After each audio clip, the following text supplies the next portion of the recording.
একটা প্রশ্নের জবাব দেওয়া যাক। প্রশ্নটা আমি নিজেই করছি, আমি কি বিএনপির দালাল? অবশ্য অনেকে প্রশ্নটা করেন না, স্টেটমেন্ট হিসেবে দিয়ে দেন আমার ভিডিওর মন্তব্যে। অনেকদিন থেকে, ইনফ্যাক্ট 5 আগস্টের পরবর্তী সময়ে আমার মনে হয় 2-3 মাস যেতে না যেতেই এই ব্র্যান্ডিং বা এই ট্যাগিং আমার উপরে শুরু হয়েছে। তো তাহলে আমি প্রশ্নটাই আমিই করছি, আমি জবাবই দেই। তার আগে একটু ব্যাখ্যা করে দেখা দরকার যে কারা এটা করছেন এবং কেন করছেন। আমি আমার এই ট্যাগটা, এই খেতাবটা সবচেয়ে বেশি দেখি সেই ভিডিওগুলোতে যেখানে আমি মূলত জামায়াতে ইসলামের কোনো পলিসি বা কোনো রাজনীতির সমালোচনা করি, বা জামায়াতে ইসলামের বাইরেও এদেশের ফার রাইটদের এক ধরনের উত্থানের প্রবণতা দেখা যাচ্ছে 5 আগস্টের পর। বা কেউ বলতেই পারেন এটা আগেই ছিল, এটা হঠাৎ করে তাদের নতুন হ্যাডাম তৈরি হয়েছে এই সরকারের অথর্বতার কারণে।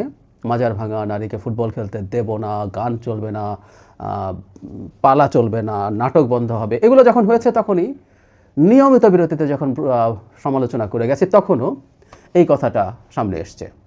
তার মানে ডান থেকে উগ্র ডান পর্যন্ত লোকজনের বিরুদ্ধে কথা বললেই আমাকে বিএনপি দালাল ট্যাগ দেওয়া হয়েছে। And frankly speaking I did love it. কিন্তু আমি আসলে মানে ব্যাপারটা কেন সেটাই বলতে চাই।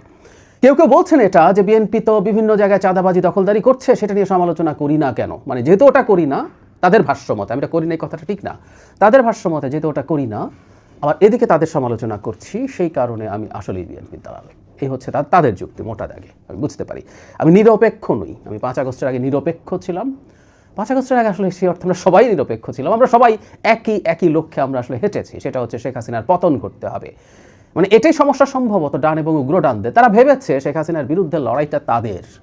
শেখ হাসিনার বিরুদ্ধে লড়াইয়ে বাম থেকে শুরু করে ডান পর্যন্ত মাঝে যারা আছেন মধ্যপন্থী সবাই একাকার হচ্ছেন, এবং কোনো রাজনৈতিক মতাদর্শ যাদের নাই, এমন সাধারণ নাগরিকও এসে একত্র হয়েছেন। মতাদর্শ নাই কথাটা এভাবে না বলে অন্তত সরাসরি নেই, সেরকম মানুষের সব একত্রিত হয়েছেন। তো সেই সময় আমরা সবাই একমত ছিলাম। এরপর খুব স্বাভাবিকভাবেই আমরা আমাদের প্রত্যেকের রাজনৈতিক মতাদর্শ বা রাজনৈতিক চিন্তা প্রকাশ করব।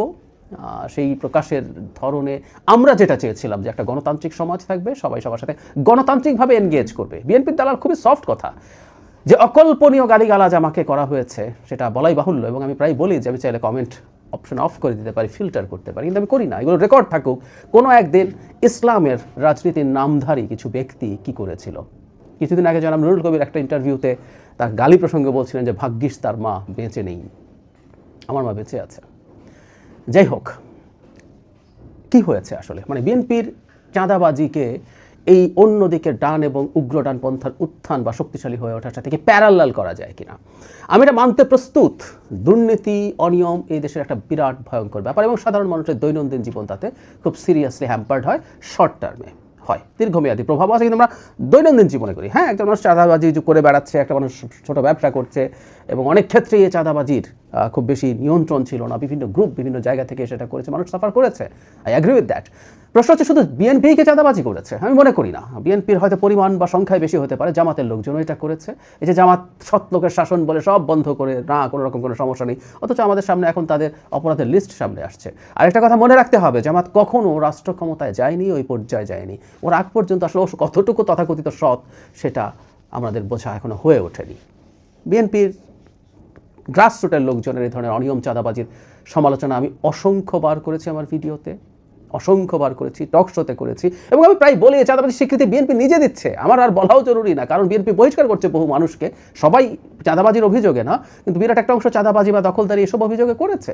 আর একটা কথা একটু অপ্রিয় শোনায়, অনেক আগে একবার বলেছিলাম, এই যে একটা কাঠামোগত সমস্যা, বাংলাদেশের অর্থনৈতিক ব্যবস্থার একটা বিরাট অংশ এই ধরনের ইনফর্মাল অবস্থা বা ব্যবস্থার উপরে টিকে আছে। সুতরাং চাইলেই খুব সহজে দূর করে ফেলা যাবে না। এর মানে এই না বিএনপির কিছু লোকজন ঠিকঠাক করেছে। এবং আমি প্রায় বলি, সরকার যদি ক্ষমতায় আসে, বিএনপির সরকার, তখন তাদের হাতে যখন অ্যাডমিনিস্ট্রেটিভ পাওয়ার থাকবে, তখন যদি সেটা না করে, তখন আসলে তাকে চরম সমালোচনাটা করতে হবে। এর আগ পর্যন্ত এটা সরকারের ইস্যু ছিল। এখন রাজনীতি খানিকটা বুঝি বলে দাবি করি, জিও পলিটিক্স খানিকটা বুঝি বলে দাবি করি, ইন্টারন্যাশনাল পলিটিক্স বুঝি বলে দাবি করি। সে কারণেই না একটা চাঁদাবাজির বা একটা সুশাসনজনিত সংকট আর একটা রাষ্ট্রে আইডেন্টিটি পলিটিক্সের উত্থান আকাশ পাতাল পার্থক্যের ব্যাপার, এইটুকু বুঝি। যারা ওইটাকে ট্রেড অফ করতে চান কিছু চাঁদাবাজি এবং অনিয়মের সাথে, আম সরি, তারা আসলে ঠিক রাজনীতি বা ভবিষ্যৎ হয় বোঝেন না, অথবা বুঝেও তারা মতলববাজি করছেন। আমার জায়গায় খুব সোজা, আমার একটা রাজনৈতিক অবস্থান আছে। আমি মধ্যপন্থী মানুষ, আমি লিবারেল ডেমোক্র্যাট হিসেবে আমাকে পরিচয় দিতে পছন্দ করি।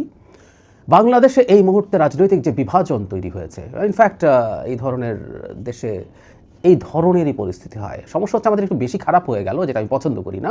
বাংলাদেশে মধ্য বাম একটা দলের বিরুদ্ধে একটা মধ্য ডান দলের যদি রেগুলার কম্পিটিশন হতো, that would have been fine. কিন্তু বাংলাদেশে এখন মধ্যপন্থী বিএনপির বিরুদ্ধে একটা ডান এবং উগ্র ডানের একটা জোট তৈরি হচ্ছে। এই হচ্ছে আমাদের বিদ্যমান পরিস্থিতি। জামায়াতে ইসলামী খুব সেকুলার ভাব ধরার চেষ্টা করছে, উদার ভাব ধরার চেষ্টা করছে। কয়েকদিন আগেই তারা খ্রিস্টান সম্প্রদায়ের মানুষদের সাথে একটা বৈঠক করেছেন, সেখান থেকে বেরিয়ে ওই সম্প্রদায়ের মানুষজন জানিয়েছেন যে জামায়াতে ইসলামীর আমির বলেছেন তারা ক্ষমতায় গেলে শরিয়া আইন করবেন না। কেউ বলতে পারেন তাহলে এখন জামাত নিয়ে সমস্যা কি? সিরিয়াস সমস্যা আছে। এটা ডাবল স্ট্যান্ডার্ড, যেটাকে নুরুল কবির মুনাফেকি বলেন। কেন আমি সেটা নিয়ে বিস্তারিত কথা বলবো, এটা নিয়ে কথা বলতে হবে, কারণ জামাত শরিয়া কায়েম করতে চায় কি চায় না সেই ব্যাপারে জামাতকে অবস্থান খোলাসা করতে আমি অনেক দিন থেকে বলছি, যদিও এখনও জামাতের আমির বা নায়েবে আমির বা সাধারণ সম্পাদক পর্যায় থেকে শোনা যায়নি। একটা কমিউনিটির মানুষজন দেখা করেছেন, তারা এসে বলেছেন। এর মধ্যেও বিরাট সমস্যা আছে, সেটা নিয়ে আমি আসলে আলোচনা করব। তো তাহলে আমার আন্ডারস্ট্যান্ডিং যেটা ছিল, আমি যেহেতু একজন মধ্যপন্থী মানুষ, বাংলাদেশে একটা উদার গণতান্ত্রিক ব্যবস্থার বিকাশ দেখতে চাই এবং সারা পৃথিবীতে পরিচয়বাদী রাজনীতি বা আইডেন্টিটি পলিটিক্সের যে উত্থান, সেটার খুব ঘোর বিরোধী আমি চিরকাল। আমার এই চ্যানেলে আছে, আমার এখন আর রেগুলার নই, Zahid stack on Jio politics নামে একটা চ্যানেল আছে, সেখানে ক্রমাগত যারা আইডেন্টিটি পলিটিক্স করে, যে নামে করে, ট্রাম্প হোয়াইট সুপ্রিমেসির নামে করে, মোদি হিন্দুত্ববাদের নামে করে, এরদোগান ইসলামের নামে করেন, যেখানে যেই ফর্মে করেন, আমি এটাও বহুবার বলেছি, আমি দেখিয়েছি বাঙালি যে আইডেন্টিটি পলিটিক্স, আমি সেটারও বিরুদ্ধে কথা বলেছি, কলাম লিখেছি প্রথম আলোতেই। ওটাও হবে না, ওটাও নেই না আমি। কেউ বলেন বিএনপিতে বাংলাদেশি জাতীয়তাবাদ বলে, আপনারা সহজেই বুঝে যান বাংলাদেশি জাতীয়তাবাদ সবাইকে ইনকর্পোরেট করে, সব ধর্ম বর্ণ সব জাতিগোষ্ঠীকে, সব চিন্তার মানুষকে ইনকর্পোরেট করে, সুতরাং ওটাই আসলে সমস্যা নেই। তো ফলে যেটা হয়েছে, বাংলাদেশে এই পরিচয়বাদী রাজনীতির উত্থান, এখন সমস্যাটা আরও বড়। বাংলাদেশে পরিচয়বাদী রাজনীতির উত্থান হচ্ছে ইসলামের নামে বলছি, এটা ইসলাম নয় আমি বিশ্বাস করি, কিন্তু ইসলামের নামে হচ্ছে। এটাই প্রচুর বাহানা তুলে দেয় পশ্চিমা বিশ্বের কাছে, পৃথিবীর কাছে, যে এখানে তো বিরাট ঘটনা ঘটেছে। এবং আমরা দেখেছি যে এই ধরনের রাজনৈতিক দল বা মতাদর্শকে একসময় নার্চার করা হয়, তারপর একটা সময় তারাই এসে এটাকে দমনের নামে অনেক কিছু করে। আমাদের ভুলে গেলে চলবে না, পশ্চিমারা তো আছেই, আমাদের ঘাড়ের উপরে নিঃশ্বাস ফেলছে আরেকটা মারাত্মক পরিচয়বাদী, ওরা রীতিমতো ফ্যাসিস্ট রাজনীতি করা বিজেপি এবং নরেন্দ্র মোদীরা। হয়তো একবার ক্ষমতাচ্যুত হলো, সে আবার ফেরত আসবে, কারণ তাদের আরএসএসের মতো একটা সাংস্কৃতিক সংগঠন 100 বছর ধরে তার গ্রাউন্ড ওয়ার্ক করে যাচ্ছে ভারতের সমাজের র্যাডিকালাইজেশনের জন্য। সেই ঝুঁকিগুলো আছে, এতে তো আছেই। দেশের অভ্যন্তরেও যে কোনো পরিচয়বাদী রাজনীতি আসলে দিনের শেষে বিভাজন তৈরি করে। আমরা খেয়াল করে দেখি, ইসলামী নামেই রাজনীতি করা দলগুলো এবার গায়ের জোরে একত্র হওয়ার চেষ্টা করছিল, কিন্তু দীর্ঘদিন ইসলামের নামেই তারা বিভক্ত হয়েছিলেন। মানে যখনই আপনি একটা আইডেন্টিটি আনছেন, তখন আবার অনেকগুলো সাব আইডেন্টিটি বেরোতে থাকে। এ পক্ষ অপক্ষকে বলছে মুসলিম না, অপক্ষকে বলছে মুসলিম না, কাফের হয়ে যাবে তার কাছে গেলে ইসলাম ধ্বংস হয়ে যাবে, বলা হয়েছে। এগুলো ইসলামের বাইরে কেউ বলেননি। সো এটা নিজেদের মধ্যে যেমন সংঘাত তৈরি করে, অন্যদের মধ্যেও আসলে এই একই রকম ঝুঁকি তৈরি করে।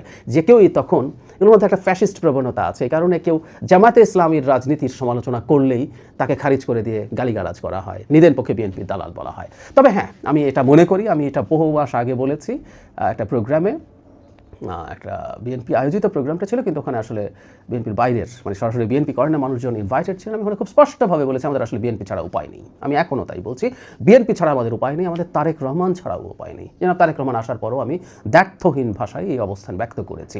আমাদের এই দলটাকে নির্বাচিত হতে এবং জনাব তারেক রহমানকে প্রধানমন্ত্রীর দায়িত্ব পাওয়ার পর সঠিক পথে থেকে সুন্দরভাবে দেশ পরিচালনা করতে সাহায্য করা দরকার, যারা আমরা মধ্যপন্থী মানুষ। মানে বিএনপি একটু করাপশনের অভিযোগ আছে, একটু চাঁদাবাজির অভিযোগ আছে বলেই এবার জামাতকে দেখব, এটা মানে আমরা একটা বড় বিপদে পড়ে যাব। এখন বিএনপি ছাড়া আমার দেশে রাষ্ট্রীয় পর্যায়ের কোনো অপশান নেই, কিন্তু ডাকসুতে ছিল। সেই কারণে আপনারা মনে করতে পারবেন যারা শুনেছেন, আমি ডাকসুতে শিবিরকে ভোট দেওয়ার বিপক্ষে কথা বলেছিলাম এবং বলেছিলাম এর বাইরে যে কোনো প্যানেলকে ভোট